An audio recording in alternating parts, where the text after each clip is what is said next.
Matt Lenihan, Boxing Social, in association with William Hill, Empire Fight Store. Always a pleasure to be joined by Jack Catterall. We're here, Jamie Moore's gym. You put through your paces today in preparation for Jorge Linares. You look in tremendous shape. How are you feeling? Yeah, you know what? Everything's going good. We've been good training. Had a tough session this morning, so just a little short on the pads today, a few little flicks. Nothing too intense this afternoon, and all is good. We're just excited now. 7 weeks Saturday, October the 21st. Itching to get in there. Although this isn't a world title fight, it's still a big fight, and you're getting more activity than you've had in a long time. How refreshing is it for you that you're not waiting in the wings for something that may or may not happen, and they go, look, we've got a date, we've got an opponent, let's just go. Is that, you must be buzzing with that? Yeah, of course. I've been in that position too many times now where it's, well, this could happen or that could happen. You know what? I'm not prepared to sit and wait any longer. I want to fight the world champions. I want to see how good I can be, but ultimately I want to be in that ring boxing. A date and a venue was put together and proposed against Jorge Linares. I said, sign me up, let's get it done.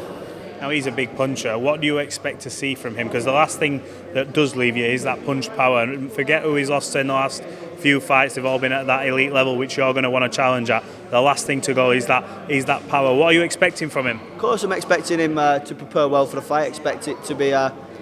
listen, I'll always prepare for the best version of any fighter. I prepare him for Linares at his greatest. Now, I know that he's slightly older than he has been in his more dominating performances, but like you just said, the power's the last to leave, so I expect him to bring it, and I'll be ready for anything come October 21st.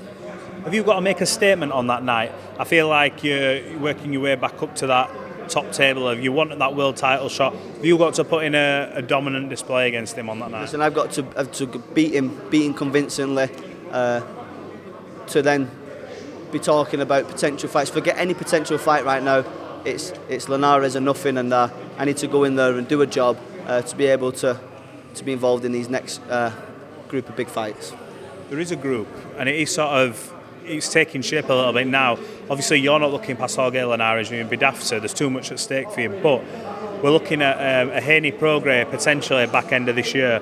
Whatever happens in that fight, surely you, with the management team you've got, with Sam Jones, promotional company with Eddie Hearn, should be looking at trying to fight the winner of that. Without looking past Jorge, surely that's the route that makes sense for you. Yeah, without looking past Jorge, you give any opponent you're fighting the respect, but this is what I'm involved for. I want these world title fights. I want to see how good I can be. I want to fight Haney, fight Prograis, fight Taylor, fight Lopez. I want to fight them all. So first things first, we deal with Linares, and then we go campaigning. And like you said, I've got the perfect team now. Matchroom Boxing, Sam as my manager. I've got the perfect training team to prepare me for any of these fights. So onwards and upwards. Have you got a new lease of life now with this deal with Sam and the Matchroom thing? Because you were stuck in limbo for such a long time, and it was always, when's Jack coming back? What's he doing? Is he going to get the Taylor rematch? What's going on? Now it seems like for the first time in such a long time, you've got a bit of clarity. Is that how it feels? Have you got now that side of it all? Is it a bit like a weight off your shoulders? Yeah, it's a new chapter now, and I'm writing some new pages, and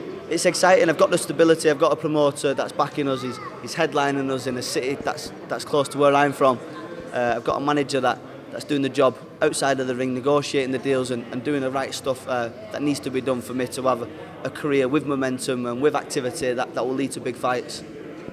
Is the Taylor fight, you're always going to be linked with Josh Taylor for whatever happens. Is that fight still something that you want to run back, regardless whether there's a belt on the line or not? Yeah, it doesn't matter about a belt. I'm going to beat him up, and everything for a reason, and the time will be right, and when I do get my hands on him, I'm going to finish him for good. You got a message to your fans, the ones who've been supporting you for a long time, support you through thick and thin, and now you're on the way back up. Have you got a message for them? Yeah, you know what, after the stint of inactivity last time, it was nice to see the support that I got on the Woodlar undercard. It was phenomenal, and this time around again we've been inundated with messages for tickets and support, so this time to give back now and give the fans some exciting fights and some big fights and big nights. Well, Jack, appreciate you talking to Boxing Social as usual. We look forward to being there on fight night, and we wish you all the best, bud. Thank you very much.